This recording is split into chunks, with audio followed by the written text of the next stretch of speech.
വിഷമം വരുന്ന സമയത്ത് വിഷമിച്ചുകൊണ്ടേയിരുന്നത് കൊണ്ട് ഒരു കാര്യം നടക്കാൻ പോകുന്നില്ല. ആക്ച്വലി ആളുകൾ എപ്പോഴും ഫോക്കസ് ചെയ്യുന്നത് ഫ്യൂച്ചറിനെ കുറിച്ച് ആലോചിച്ചിട്ടാണ് കൂടുതൽ. അത് എനിക്ക് തോന്നുന്നു ഈ പുരുഷന്മാരൊക്കെയാണ് കൂടുതൽ ഫ്യൂച്ചറിനെ കുറിച്ച് ആലോചിച്ചിട്ട് വേദനയിൽപ്പെടുക.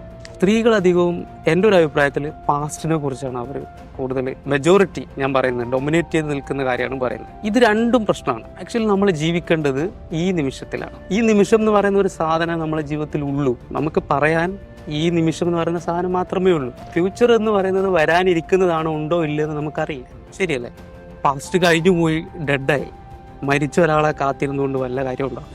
ഇല്ല. അപ്പോൾ ആക്ച്വലി പ്രസന്റിൽ ജീവിക്കുക എന്ന് പറയുന്ന സാധനം നമ്മൾ ഒരുപാട് സ്ഥലത്ത് കേൾക്കുന്നതാണ്. പക്ഷെ അതിന്റെ ഡെപ്തിൽ അത് പഠിച്ചിട്ട് അത് മനസ്സിലാക്കിയിട്ടില്ല എങ്കിൽ എല്ലാവരും പറയുന്ന ഒരു മോട്ടിവേഷൻ പോലെ അതങ്ങ് പോകും. മോട്ടിവേഷൻ എന്ന് പറയുന്നത് നമ്മുടെ ഉള്ളിൽ നിന്ന് വരുന്ന സാധനം. ആ സാധനം വരുന്നവർ തന്നെ വിജയിച്ചിട്ടുള്ളൂ. അത് മറ്റുള്ളവർ പറഞ്ഞിട്ട് അത് എടുക്കാം, അല്ലാതെയും ഉള്ളിൽ സെൽഫ് മോട്ടിവേഷൻ എന്ന് പറയും അതിന്. വെറുതെ പാസ്റ്റ് ആലോചിച്ച് ഇരുന്നത് കൊണ്ട് ഒരു കാര്യം സംഭവിക്കാൻ പോകുന്നില്ല. ജീവിതം അടിക്കടി വിഷയങ്ങളിലേക്ക് പോകും. അത് പിന്നെ അവനവന്റെ കൺട്രോളിൽ പിടിച്ചാൽ കിട്ടാത്ത കണ്ടീഷനിലേക്ക് പോകും.